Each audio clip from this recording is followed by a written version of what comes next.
الحمد لله رب العالمين والصلاة والسلام على أشرف الأنبياء والمرسلين وعلى آله الطاهرين وأصحابه الطيبين ومن تبعهم بإحسان إلى يوم الدين أما بعد.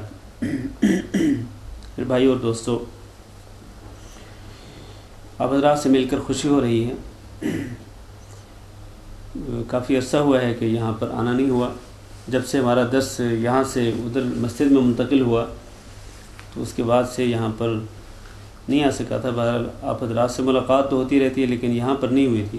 آج یہاں پر آپ سے مل کر کے خوشی ہو رہی ہے. اللہ رب العزت آپ سب کو جزائے خیر دے اور اللہ رب العزت آپ سب کی جد و جہد کو قبول کرے اور اللہ مزید جد و جہد کرنے کی اور دعوتی سلسلے میں سعی کرنے کی، محنت کرنے کی توفیق دے. میرے بھائیوں، اس وقت جو صورتحال ہے آپ مجھ سے بہتر جانتے ہیں. وہ حضرات کہ جو دعوتی میدان میں سرگرم ہیں، دعوت اللہ کا کام کر رہے ہیں، ان کو ہم کئی قسموں میں تقسیم کر سکتے ہیں. ایک تو وہ لوگ ہیں کہ جو اپنے مخصوص نظریات کی نشر و اشاعت کرتے ہیں. مخصوص نظریات، مخصوص ان کا عقیدہ، ایک خاص منہج فکر، خاص سوچ اور ایک خاص انداز ان کا، اس کی طرف وہ لوگوں کو دعوت دیتے ہیں. اس کے لیے وہ ہر قسم کے وسائل استعمال کرتے ہیں. جو جدید وسائل ہیں وہ بھی استعمال کرتے ہیں. اور بعض حضرات وہ ہیں کہ جو اپنے باطل نظریات کی طرف لوگوں کو دعوت دیتے ہیں.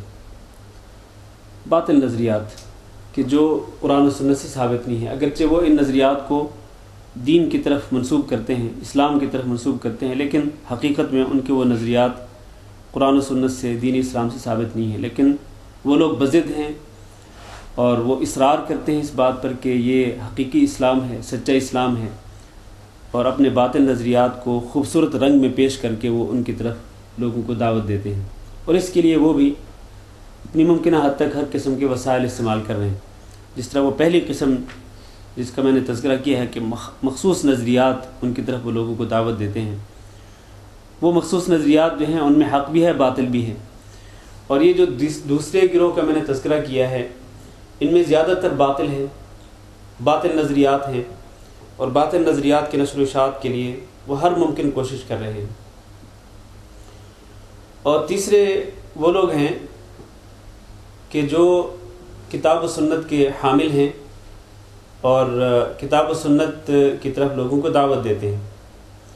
اگرچہ یہ جو تیسرا گروہ ہے، اس گروہ کی دعوت میں اس قدر زور نہیں ہے اور اس قدر اس دعوت میں جد و جہد نہیں ہے، کوشش نہیں جس طرح وہ دوسرے لوگ کرتے ہیں. لیکن ظاہر ہے کہ وہ دعوت جو کتاب و سنت پر مبنی ہو وہی حق ہے، اور باقی جتنی دعوات ہیں وہ ساری کی ساری باطل ہیں. اور اگر ہم ان جماعتوں کا جو اس دعوت کے میدان میں کام کر رہی ہیں، اگر ہم ان کے درمیان موازنہ کریں تو ہمیں یہ محسوس ہوگا کہ جو حضرات کتاب و سنت کے حاملین ہیں، کتاب و سنت ہی کو اوڑھنا بچھونا بناتے ہیں اور کتاب و سنت ہی کی طرف لوگوں کو دعوت دیتے ہیں، انہی کی دعوت جو ہے وہ برحق ہے. اگرچہ ان کی دعوت میں اس قدر جس طرح میں نے پہلے کہا ہے وہ زور نہیں ہے جس طرح ہونا چاہیے تھا، یا وہ کوشش نہیں ہے جس طرح ہونی چاہیے تھی. ہمیں اس طرح کی صورتحال میں کہ جہاں باطل نظریات بھی میدان میں پھیلائے جا رہے ہیں اور تقریباً ہر گھر تک ان باطل نظریات کے حامل جو لوگ ہیں ان کی رسائی بھی موجود ہے. ایسا نہیں کہ ان کی رسائی نہیں ہے، ہر گھر تک ان کی رسائی ہے. حتیٰ کہ ان گھروں تک بھی ان کی رسائی ہے کہ جو الحمدللہ کتاب و سنت کے پیروکار ہیں، کتاب و سنت کی اتباع کرتے ہیں، دعوت حق کی اتباع کرتے ہیں. وہ ان کے گھروں تک بھی وعلیکم السلام وہ ان کے گھروں تک بھی رسائی حاصل کر چکے ہیں، اور وہ ان کو بھی بہکانے کی اور کتاب و سنت والی جو دعوت ہے اس سے ہٹانے کی کوشش کر رہے ہیں. تو اس صورتحال میں ہمارے اوپر یہ بات فرض ہوتی ہے کہ ہم اپنی جد و جہد مزید بڑھائیں اور مزید کوشش کریں، اور اس سلسلے میں ہم سے جو بھی بن پڑتا ہے، جو بھی ہو سکتا ہے، ہم اس کے لیے اس سلسلے میں ہم ہر ممکن کوشش کریں اور بالکل سستی نہ کریں، کیونکہ اگر ہم لوگ جو کہ الحمدللہ کتاب و سنت کے حاملین ہیں اور کتاب و سنت کی طرف ہی دعوت دیتے ہیں، اور اصل جو دین تھا جس کی طرف اللہ کے نبی صلی اللہ علیہ وسلم نے دعوت دی، صحابہ اکرام نے دعوت دی، تابعین اعظام نے دعوت دی، ائمہ دین نے دعوت دی، محدثین نے جس کی طرف لوگوں کو بلایا، جو اصل دین ہے الحمدللہ ہم وہی اصل دین ہی لوگوں تک پہنچانے کی کوشش کرتے ہیں، اسی کی طرف لوگوں کو دعوت دیتے ہیں۔ تو ہم جو اصل دین کے حاملین ہیں، کتاب و سنت کے حاملین ہیں، جن کی گردنوں پر یہ کتاب و سنت کی دعوت کو پھیلانے کا بہت بڑا بوجھ ہے، ایک بہت بڑی امانت ہے، ہمیں چاہیے کہ ہم سنجیدگی کے ساتھ اس سلسلے میں مزید کوشش کریں، تگ و دو کریں، محنت کریں۔ آپ دیکھیں اللہ رب العزت نے قرآن مجید میں ارشاد فرمایا کہ قل هذه سبیلی ادعو الی اللہ علی بصیرۃ انا ومن اتبعنی، کہ آپ کہہ دیجئے محمد صلی اللہ علیہ وسلم کہ یہ میرا راستہ ہے۔ راستہ کیا ہے؟ ادعو الی اللہ، میرا جو راستہ ہے اس کی ایک امتیازی خصوصیت یہ ہے کہ میں اللہ کی طرف دعوت دیتا ہوں۔ کس طرح؟ علی بصیرہ، بصیرت اور علم کی بنیاد پر۔ اللہ رب العزت نے جو مجھے بصیرت دی ہے، اللہ رب العزت نے جو میری طرف وحی نازل کی ہے، اللہ نے مجھے جو علم دیا ہے، اس علم، اس بصیرت اور اس وحی کی روشنی میں لوگوں کو اللہ کی طرف دعوت دیتا ہوں۔ نہ صرف میں بلکہ انا ومن اتبعنی، میں بھی اور جو بھی میرے پیروکار ہیں وہ سب کے سب ہم اللہ کے راستے کی طرف، اللہ کی طرف دعوت دینے والے ہیں۔ اس آیت سے اہل علم نے یہ مسئلہ اخذ کیا ہے کہ دعوت کا جو کام ہے یہ پوری امت کے لیے لازم ہے، پوری امت پر یہ بات لازم ہے کہ وہ دعوت کا کام کرے، پوری امت پر۔ انا ومن اتبعنی، جو بھی رسول اکرم صلی اللہ علیہ وسلم کا پیروکار ہے اس کو وہی راستہ اختیار کرنا پڑے گا جو اللہ کے رسول صلی اللہ علیہ وسلم نے اختیار کیا۔ اللہ کے رسول نے کیا راستہ اختیار کیا؟ ادعو الی اللہ، ادعو الی اللہ، کہ میں اللہ کی طرف دعوت دیتا ہوں، میں اور میرے پیروکار۔ لہٰذا آپ صلی اللہ علیہ وسلم کے جتنے بھی پیروکار ہیں ان سب کی گردن میں یہ ایک امانت ہے اللہ تعالیٰ کی طرف سے کہ وہ اس امانت کو لوگوں تک پہنچائیں، اس دین کو لوگوں تک پہنچائیں اور لوگوں کو اللہ تعالیٰ کی طرف دعوت دیں۔ اور اس کے علاوہ ایک اور آیت جس سے یہی مفہوم اخذ کیا جا سکتا ہے کہ دعوت کا کام جو ہے وہ صرف چند لوگوں کے لیے نہیں بلکہ ہر ایک پر دعوت کا کام لازم ہے، وہ آیت کریمہ ہے جس میں اللہ تعالیٰ فرماتے ہیں والمؤمنون والمؤمنات بعضهم اولیاء بعض، مومن مرد اور مومن عورتیں آپس میں ایک دوسرے کے دوست ہوتے ہیں، یعنی مومن مرد مردوں کے دوست اور مومنہ خواتین خواتین کی دوست ہوتی ہیں۔ یامرون بالمعروف، وہ سب کے سب مومن مرد اور مومنہ عورتیں سب کے سب یامرون بالمعروف، وہ نیکی کا حکم دیتے ہیں، وینہون عن المنکر، اور وہ برائی سے منع کرتے ہیں۔ لہٰذا یہ سارے مومنوں کا کام ہے، مردوں کا بھی اور عورتوں کا بھی، یہ سب کا کام ہے۔ یہ وہ پہلی آیت جو میں نے پیش کی وہ بھی اور یہ آیت، یہ دونوں آیات اس بات کی دلیل ہیں کہ دعوت کا کام، امر بالمعروف کا کام، نہی عن المنکر کا کام سب کو کرنا ہے۔ لیکن کرنا تو سب کو ہے، ذمہ داری تو سب کی ہے، لیکن کیا ہر ایک، ہم میں سے ہر ایک اور امت مسلمہ میں سے ہر ایک برابری کی بنیاد پر یہ کام کرے گا، یا اس کام میں تفاوت بھی ہو سکتا ہے؟ یقیناً اس کام میں تفاوت بھی ہو سکتا ہے، کوئی زیادہ کام کرنے والا ہوگا، کوئی کم کرنے والا ہوگا۔ تو اس میں کیا ہے؟ اس میں حسب استطاعت ہونا چاہیے کہ حسب استطاعت میں بھی وہ کام کروں جو میرے ذمے ہے، آپ بھی وہ کام کریں، یہ بھی وہ کام کریں، سارے بھائی اسی طرح سارے مسلمان سب کے سب اس دعوتی فریضہ کے لیے سنجیدہ ہوں اور اس فریضہ کو ادا کریں، لیکن حسب استطاعت۔ حسب استطاعت کی دلیل میں نے کہاں سے لے، یہ بات میں کہاں سے بیان کر رہا ہوں؟ اس لیے کہ اللہ کے رسول صلی اللہ علیہ وسلم ارشاد فرماتے ہیں کہ من رأى منکم منکرا فلیغیرہ بیدہ، کہ جو شخص کسی برائی کو دیکھے تو اپنے ہاتھ کے ساتھ اس کو روکے، اس کو منع کرے، ہاتھ کے ساتھ اس کو بند کرے۔ فإن لم يستطع فبلسانہ، اگر وہ اس کی طاقت نہیں رکھتا تو پھر اپنی زبان کے ساتھ اس کو روکنے کی کوشش کرے۔ ہاتھ سے نہیں منع کر سکتا تو زبان سے منع کرے، اور اگر زبان سے بھی منع نہیں کر سکتا ہے تو پھر اپنے دل سے کم از کم اس برائی کو ضرور برا جانے۔ اس کا مطلب یہ ہے کہ دعوت کے مراتب ہیں یہ، کہ ہر شخص اپنی استطاعت کے مطابق، ایک شخص وہ ہوتا ہے کہ جس کے ہاتھ میں طاقت ہوتی ہے، وہ صاحب اختیار ہوتا ہے اور صاحب اقتدار ہوتا ہے، اس کے پاس اتھارٹی ہوتی ہے، تو وہ اپنے ہاتھ کے ساتھ اپنی طاقت کے استعمال کر کے وہ برائی کو منع کر سکتا ہے۔ ایک شخص وہ ہوتا ہے جس کے پاس یہ اتھارٹی نہیں، جس طرح میں اور آپ ہیں، ہمارے پاس اتھارٹی نہیں ہے کہ ہم ہاتھ کے ساتھ، الا یہ کہ ہم اپنے گھر میں ہوں یا اپنے ماتحت لوگوں کے ساتھ ہوں تو ہم ان کو تو ہاتھ سے منع کر سکتے ہیں، لیکن سب لوگوں کو ہم ڈنڈے کے ساتھ تھوڑا منوا سکتے ہیں، طاقت کے بل بوتے پر نہیں منوا سکتے ہیں۔ تو پھر دوسرا مرحلہ کیا ہے؟ دوسرا مرتبہ وہ ہے زبان کے ساتھ، کہ زبان کے ساتھ ہم کم از کم، اور زبان کے ساتھ ہم ہر ایک کو بات کر سکتے ہیں، ہر ایک کو نیکی کی تلقین کر سکتے ہیں، اور ہر ایک کو برائی سے کم از کم اچھے انداز سے منع کر سکتے ہیں۔ اور اگر یہ بھی رتبہ ہماری استطاعت سے باہر ہو، ہم اس کی بھی طاقت نہ رکھتے ہوں، تو پھر فَإِن لَّمْ يَسْتَطِعْ فَبِقَلْبِهِ وَذَلِكَ أَضْعَفُ الْإِيمَانِ، ایمان کا جو کمزور ترین حصہ ہے وہ یہ ہے کہ ہم برائی کو کم از کم برا ضرور جانیں۔ تو یہ استطاعت کے مطابق ہے، جہاں تک بھی ہم سے ہو سکے تو ہمیں اس کام میں بڑھ چڑھ کر حصہ لینا چاہیے۔ اللہ تعالیٰ ہم سب کو اس کی توفیق دے۔ لیکن یہاں پر میں 2-3 باتیں بڑی اہم کرنا چاہتا ہوں۔ یہ جو دعوت ہے، اس میں کوئی شک نہیں، دعوت کا کام بہت اہم ہے اور اس کی اشد ضرورت ہے، خاص طور پر اس دور میں بہت ہی زیادہ ضرورت ہے اس دعوت کو پھیلانے کی اور اس دعوت کو لوگوں تک پہنچانے کی، کیونکہ گمراہی اس قدر ہے، آپ کو معلوم ہے اچھی طرح سے کہ گمراہی کس قدر گمراہی کس قدر پورے زور شور کے ساتھ، پوری طاقت کے ساتھ پھیلائی جا رہی ہے۔ تمام طاقتیں جو ہیں وہ اکٹھی ہو چکی ہیں کہ شر کو پھیلایا جائے، گمراہی کو پھیلایا جائے، لوگوں کو دین سے دور کیا جائے، لوگوں کو دین سے منحرف کیا جائے، بھٹکایا جائے۔ اس کے لیے ہر ممکن کوششیں ہو رہی ہیں۔ آج ذرائع ابلاغ یہی کچھ کر رہے ہیں۔ ذرائع ابلاغ نے کون سی کسر چھوڑی ہے؟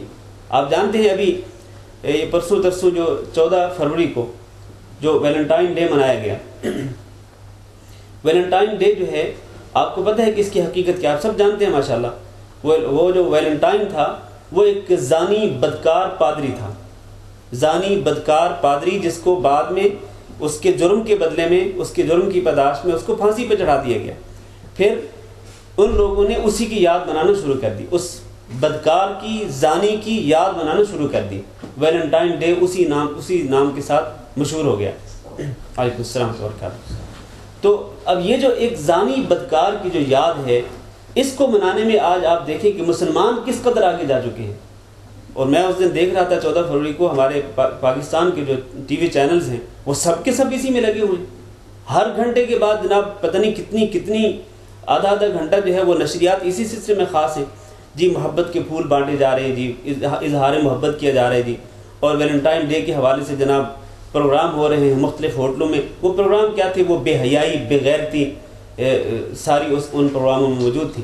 تو آج ہمارے اسلامی ملکوں کے اندر جو ہے وہ اس زانی بدکار کی ایک یاد کو اس قدر شان و شوکت کے ساتھ منایا جاتا ہے، اور وہ ظاہر ہے کہ پوری دنیا میں دکھایا جا رہا ہے۔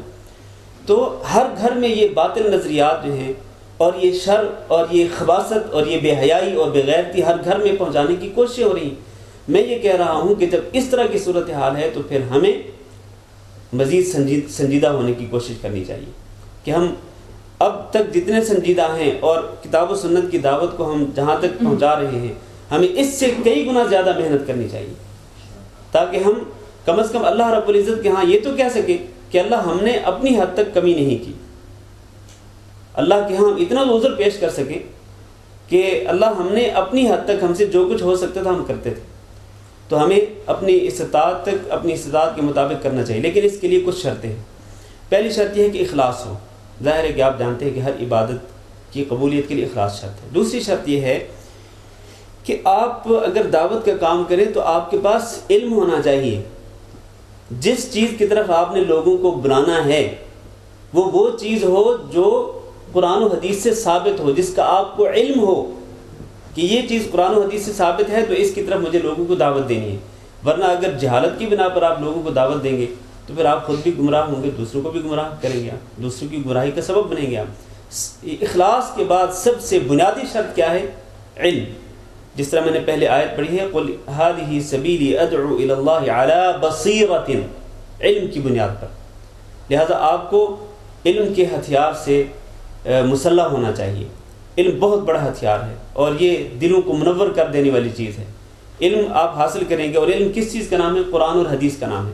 لہذا قرآن اور حدیث کا زیادہ سے زیادہ مطالعہ کریں، اور قرآن اور حدیث سے جو آپ علم حاصل کریں وہ علم آپ دوسروں تک پہنچانے کی کوشش کریں، اپنے گھر میں، اپنے بیوی بچوں کو، اپنے ڈیرے میں، اپنے روم میں، آپ کے جو دوست ہیں، آپ کے جو جاننے والے ہیں، اپنی کمپنی میں، اپنے آفس میں، جہاں آپ تجارت کرتے ہیں، کاروبار کرتے ہیں، سب لوگوں تک وہ علم جو کہ آپ نے قرآن اور حدیث کی روشنی میں حاصل کیا. ایک تو یہ بات. دوسری بات یہ ہے کہ جو مدعوین ہوتے ہیں، ایک تو یہ ہے نا کہ جس چیز کی طرف آپ نے دعوت دینی ہے اس کا آپ کو پتہ ہونا چاہیے اور وہ قرآن و حدیث سے ثابت چیز ہونی چاہیے. دوسرا یہ ہے کہ جن کو آپ نے دعوت دینی ہے، مدعوین جو ہیں، جن کو آپ نے دعوت دینی ہے، جن کو بلانا ہے، آپ کو ان کے متعلق بھی معلومات ہونی چاہیے، ان کے متعلق بھی آپ کو یہ پتہ ہونا چاہیے کہ ہم نے ان کو کس طرح سے دعوت دینی ہے. آپ دیکھیں نا، ایک شخص وہ ہوتا ہے کہ جو پڑھا لکھا ہے اور ایک وہ ہے جو جاہل ہے. ظاہر ہے کہ آپ نے پڑھے لکھے شخص کے ساتھ پڑھے لکھے انداز میں بات کرنی ہے، اور جو جاہل ہے آپ نے اسی کے حساب سے بات کرنی ہے. دونوں میں فرق ہے. پڑھے لکھے کو دعوت دینے میں اور جاہل آدمی کو دعوت دینے میں فرق ہے. آپ کے انداز میں فرق ہوگا، آپ جو بات کریں گے اس بات میں فرق ہوگا. ٹھیک ہے، ایک یہ بات. دوسری بات یہ ہے کہ آپ کو یہ بھی پتہ ہوتا ہے، آپ جانتے ہیں مختلف فرقوں سے تعلق رکھنے والے لوگ، ان میں سے بعض لوگ ایسے ہوں گے کہ جن کو آپ جیسے ہی کتاب و سنت کی روشنی میں کوئی دعوت دیں گے تو فوراً قبول کر لیں گے. وہ کہیں گے ہاں ٹھیک ہے، آپ بالکل صحیح کہہ رہے ہیں، چونکہ کتاب و سنت کا آپ نے ثبوت دیا ہے، آپ نے دلائل سے بات کی ہے، تو آمنا و صدقنا، سر آنکھوں پر ہم قبول کرتے ہیں. کچھ لوگ اس طرح ہوں گے، کچھ لوگ اس کے برعکس ہوں گے. جب آپ ان سے بات کریں گے تو وہ آپ کی بات کے سامنے وہ حیل و حجت پیش کریں گے. ہو سکتا ہے کہ آپ کے دلائل کے مقابلے میں وہ دلائل پیش کریں، تو آپ کو ان کے دلائل کا پتہ ہونا چاہیے، ان کی حجتوں کا پتہ ہونا چاہیے، تاکہ آپ جب ان کے ساتھ بات کریں اور وہ حجت پیش کریں تو آپ ان کی حجت کا جواب دے سکیں. ورنہ اگر وہ حجت پیش کریں، آپ کو ان کی حجت کا جواب نہ آتا ہو، آپ لاجواب ہو جائیں، تو وہاں پر اس کا مطلب یہ ہے کہ وہ لوگ حق پر ہیں، سچ پر ہیں، اور آپ غلطی پر ہیں. تو پھر آپ کو ان کی حجتوں کا اور ان کے دلائل کا بھی پتہ ہونا چاہیے، اور جواب دینے کا بھی پتہ ہونا چاہیے کہ آپ کو ان کے دلائل کا جواب کس طرح سے دینا ہے. ایک یہ بات ہے. دوسری بات یہ ہے کہ اللہ تعالیٰ نے قرآن مجید میں ارشاد فرمایا کہ ادعو الی سبیل ربک بالحکمہ والموعظۃ الحسنہ وجادلہم باللتی ہی احسن. یہ 3 مراتب ہیں دعوت کے، کہ آپ حکمت کے ساتھ لوگوں کو دعوت دیں. حکمت کیا ہے؟ حکمت یہی ہے، جس طرح میں نے پہلے بات کی، کہ آپ جو کچھ کہیں وہ قرآن و سنت پر مبنی ہونا چاہیے، ٹھوس بات ہونی چاہیے، مضبوط، کہ جس میں کوئی لچک نہ ہو. اور دوسری بات یہ ہے کہ آپ کو مدعوین کے حال کا اندازہ کر کے، اس کا تصور کر کے بات کرنی چاہیے کہ مدعوین جو آپ کے سامنے ہیں وہ کس قسم کے ہیں، آپ ان کے حساب سے بات کریں. الحکمہ، ایک تو حکمت ضروری ہے، اور اس میں ایک بات یہ بھی ہے کہ آپ کا انداز نرم ہو. اللہ تعالیٰ نے فرعون کے بعد جب اللہ نے موسیٰ کو بھیجا تھا، موسیٰ اور ان کے بھائی کو، اب اللہ تعالیٰ نے فرمایا کہ قولا لہ قولا لینا لعلہ یتذکر او یخشی. ٹھیک ہے.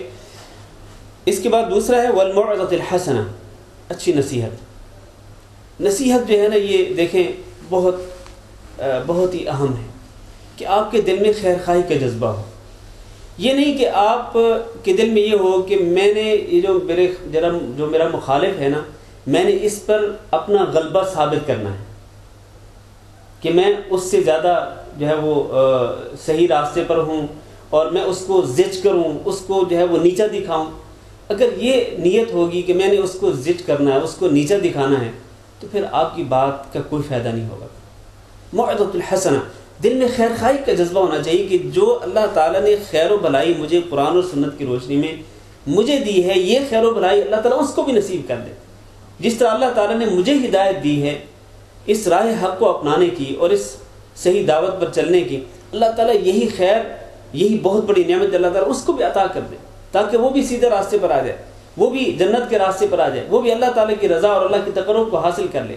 یہ حرص ہونا چاہیے، خیر خواہی کا جذبہ ہونا چاہیے. رسول اکرم صلی اللہ علیہ وسلم یہ ارشاد فرماتے تھے کہ میں تم لوگوں کو تمہاری کمروں سے، تمہارے دامنوں سے پکڑ پکڑ کے کھینچتا ہوں کہ تم جہنم کی طرف نہ جاؤ، لیکن تم مجھ سے اپنا دامن چھڑا کر کے اس طرف جاتے ہو. تو یہ حرص ہے، یہ جذبہ ہے نبی صلی اللہ علیہ وسلم کا کہ دامن سے پکڑ پکڑ کے ان کو کھینچتے ہیں. بالکل اسی طرح سے ہمارے اندر بھی یہ جذبہ ہونا چاہیے کہ ہم نے لوگوں کو کس طرح جہنم سے بچانا ہے، کس طرح گمراہی سے بچانا ہے، گمراہی کے گڑھے میں ان کو گرنے سے کس طرح نجات دلانی ہے. یہ جذبہ ہمارے اندر ہونا چاہیے. الموعظۃ الحسنہ وجادلہم باللتی ہی احسن.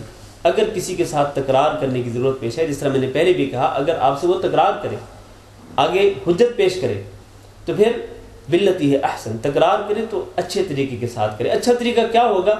وہ تبھی اچھا طریقہ ہوگا جب آپ کو اس کی حجت کا جواب آتا ہوگا، اور آپ اچھے انداز سے اس کی حجت کا جواب دیں گے اور اپنی حجت مضبوط طریقے سے، ٹھوس طریقے سے آپ پیش کریں گے، تو وہ جدال ہوگا باللتی احسن، اچھے انداز کے ساتھ۔ تو ہمیں دعوتی سلسلے میں ان مراتب کو بھی خیال رکھنا چاہیے۔ بعض حضرات اصل میں نا وہ جس طرح نا وہ ہتھوڑا مار دعوت پیش کرتے ہیں، بالکل وہ چاہتے ہیں کہ بس میں جو بات کروں وہ اسی طرح سے اس کو اسی انداز میں لیا جائے، اور وہ چاہتے ہیں کہ اسی وقت وہ جو سامنے شخص ہے وہ قبول کر لے۔ تو دیکھیں لست علیہم بمسیطر، اللہ تعالیٰ نے نبی صلی اللہ علیہ وسلم کو فرمایا کہ آپ ان کو ڈنڈے کے زور پر منوانے والے نہیں ہیں، ہدایت اللہ تعالیٰ کے ہاتھ میں ہے۔ آپ کوشش کریں، میں بھی کوشش کروں، ہر مسلمان کوشش کرے، یہی خواہش ہونی چاہیے، یہ تمنا ہونی چاہیے کہ اللہ تعالیٰ ہمارے ذریعے کسی کو ہدایت دے دے۔ لا یہدی اللہ بک رجلا واحدا خیر لک من حمر النعم، اگر اللہ تعالیٰ آپ کے ذریعے ایک آدمی کو بھی ہدایت دے دے تو آپ کے لیے سرخ اونٹوں سے بہتر ہے۔ اللہ تعالیٰ سے دعا ہے کہ اللہ مجھے اور آپ کو اس کی توفیق دے۔ جزاکم اللہ خیر۔ اب کوئی سوال کرنا چاہیں تو کر سکتے ہیں۔ اگر آپ کسی سے مطلب مجادلہ کر رہے ہیں، مطلب جو آپ دعوت پیش کریں اس کو، تو آپ بار بار اس کو پیش کر کے مطلب کئی عرصے سے، لیکن وہ اس کو تصدیق کرنے کو تیار ہی نہیں ہے، تو کیا اس کو مطلب چھوڑ دینا چاہیے اس کے حال پہ؟ نہیں، چھوڑنا نہیں چاہیے، اور مسلسل اس کو دعوت دیتے رہنا چاہیے، اچھے انداز کے ساتھ، حکمت کے ساتھ، موعظہ حسنہ کے ساتھ، ہمیشہ اس کو دین کی طرف دعوت دیتے رہنا چاہیے، اور آپ جس موقف کو قرآن و سنت کے مطابق تصور کرتے ہیں اس موقف کی طرف آپ اس کو بلاتے رہیں، حجت پیش کرتے رہیں، دلائل دیتے رہیں، اور اس کے جو دلائل ہیں ان کا جواب اس کو دیتے رہیں۔ ہو سکتا ہے اللہ رب العزت کسی وقت اس کو ہدایت دے دے، اس کا دل اللہ تعالیٰ پھیر دے، کیونکہ دل جو ہے وہ اللہ تعالیٰ کے ہاتھ میں ہے، جس طرح اللہ تعالیٰ دلوں کو چاہتا ہے پھیر دیتا ہے۔ تو اس لیے مسلسل کوشش کرتے رہنا چاہیے۔ اب دیکھیں نا، ابو طالب کو نبی صلی اللہ علیہ وسلم نے اس کی موت تک نہیں چھوڑا۔